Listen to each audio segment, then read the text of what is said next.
The Northeast Enterprise, the sentence that didn't explain anything. On a warm summer morning, inside Teesside Crown Court, a man named Jordan Stoker stood and listened as a judge sentenced him to 19 years in prison. It was one of the longest sentences handed down in the region that year, long enough to mark him permanently as the architect of something serious, long enough to close one chapter of his life completely. And yet, for anyone hearing the sentence without context, it explained almost nothing. There was no dramatic arrest footage broadcast on the news, no years of public notoriety, no nickname that hinted at criminal mythology, just a man from County Durham convicted of running a large-scale international drug operation worth millions of pounds. The sentence was clear. The story behind it was not. Because if the court was right, and it was, then one question demanded to be answered before any other. How did an operation this big grow out of somewhere this ordinary? This is Britain's Underbelly. If you want more in-depth stories from the darker side of Britain, subscribe. Where nothing is supposed to happen. Bishop Auckland is not the sort of place people expect to hear about in connection with international crime. It is not a port. It is not a border town. It is not a city built on shadow economies. It is familiar, predictable, quiet in the way that breeds assumptions. Jordan Stoker grew up in that quiet. He learned the rhythms of a place where people recognize one another in shops, where routines repeat, where nothing seems to move fast enough to hide something dangerous. That familiarity was his camouflage. For years he lived without drawing attention. No sudden wealth displayed. No reckless behavior in public. No reputation that suggested what he was quietly building behind the scenes. And that was the first illusion of the case. The belief that crime of this scale must look dramatic from the outside. It rarely does. The first movements.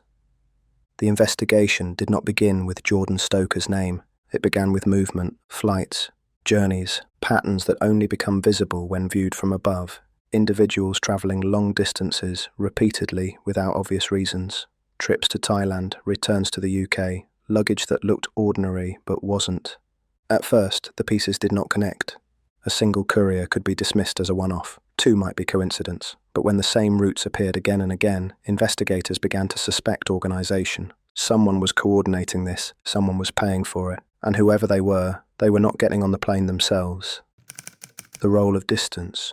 One of the defining features of the Stoker operation was distance, not just geographical, but emotional.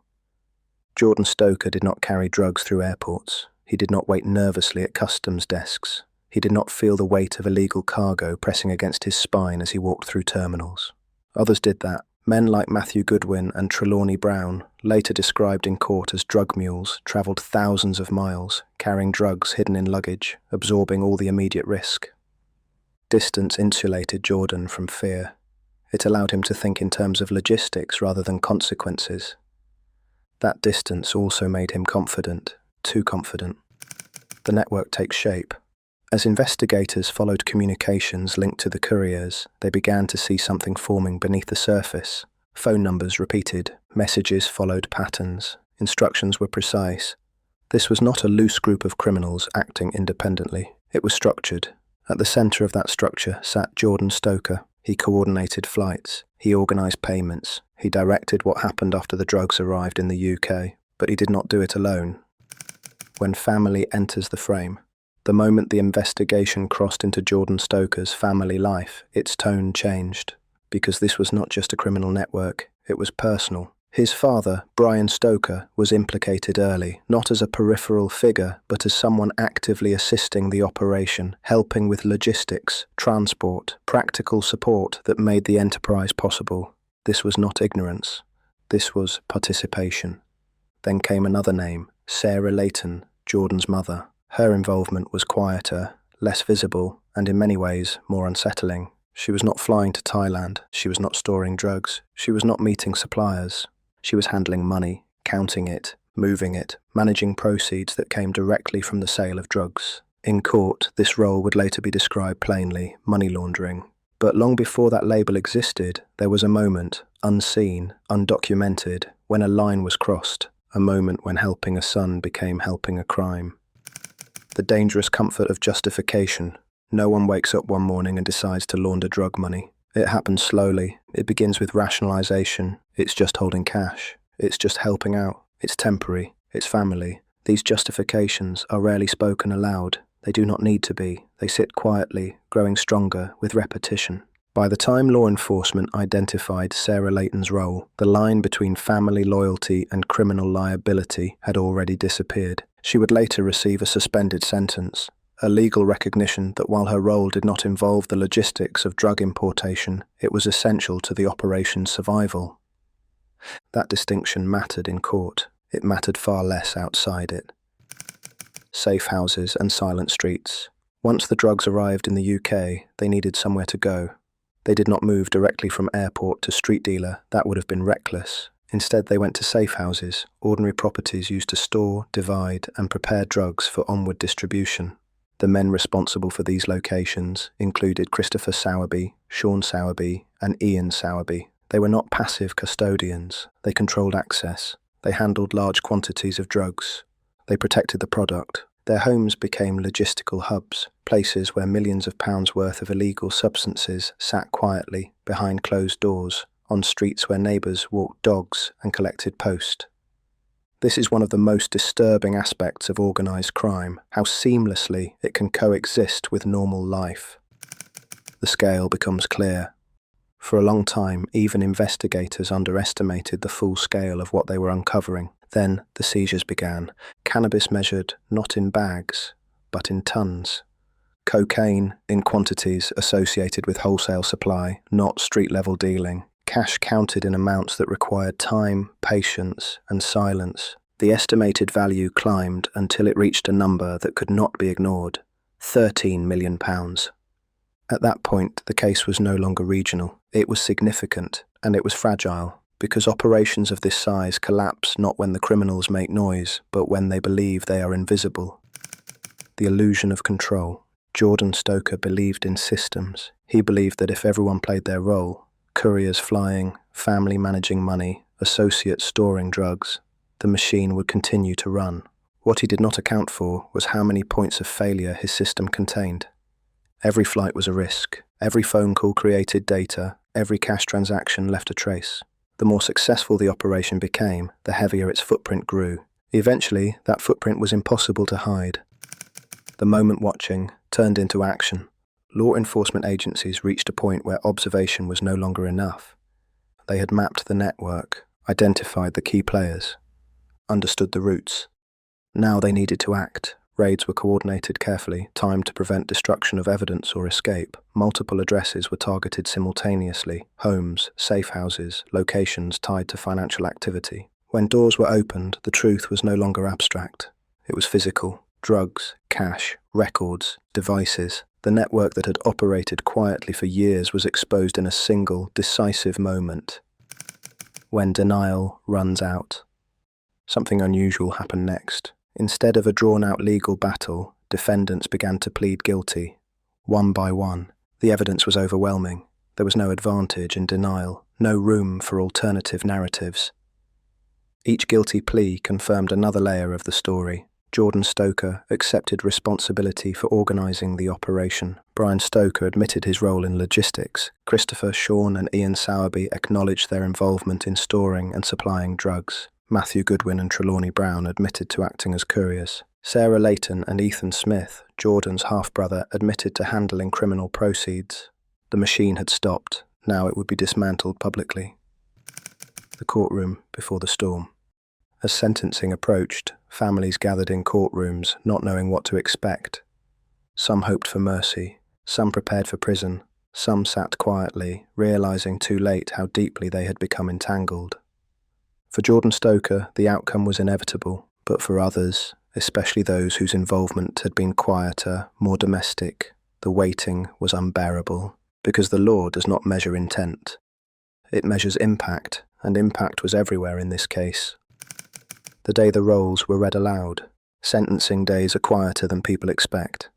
There is no music, no drama built into the room, just paper, voices, and time slowing down.